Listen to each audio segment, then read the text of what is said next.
I'm Davis Hammer with Loud Light. This is your 3-minute recap of the 4th week of the Kansas legislative session. In his final hours, Brownback revoked some of his executive orders, such as an executive office he established to get Kansans off food assistance and encourage marriage. Brownback also complained of how poorly maintained and underfunded state facilities such as hospitals and prisons are. When asked, Brownback denied responsibility despite being the architect of 9 budget cuts in order to maintain his self-described tax experiment. Last year, we did an expose on the debt caused by the tax experiment. Find it at loudlight.org/ksbudget. Patriotic music rang through the State House as Governor Coyer was sworn in. Governor Coyer is pledging a new tone and even compared himself and Brownback to Mike Pence and Donald Trump. Next week, the governor will roll out executive orders and new policy priorities in an address to a joint session of the legislature.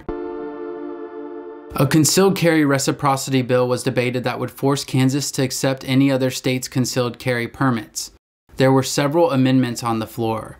Representative Landwehr's amendment lowering the age to conceal carry from 21 to 18 passed. Representative Ballard's amendment to return local control to universities failed. Representative Allran's amendment requiring a permit to carry on college campuses regardless of age passed. The final bill passed the House 76-44 and is headed to the Senate. If HB 2042 becomes law, an 18-year-old could get a permit from a state that requires no training and be allowed to carry in Kansas classrooms.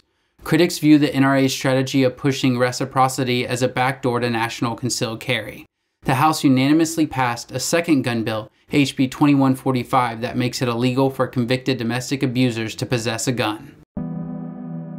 Westar Energy is trying to merge with Great Plains Energy. The Kansas Corporation Commission, a group of 3 commissioners appointed by Governor Brownback, decides if they may merge and is weary of the deal that could result in large profits for shareholders by cutting jobs in Kansas and hiking your electricity rate. Despite Westar announcing $74 million in savings from the Trump tax breaks, they are asking to raise your electricity rate by 2.6% starting next year. The most important issue this year is finding a way to constitutionally fund schools. However, the legislature is waiting on a major education cost study to come out on March 15th. Don't expect much to happen with the budget until then. The delay could easily put the legislature in a time crunch and force yet another overtime session in May. Head over to loudlight.org/ksleg to see what's coming up in week 5. Like, follow, share, retweet, spread the word, start a meaningful conversation with your friends and family. Stay tuned, stay engaged, and until next time, thank you so much, Kansas.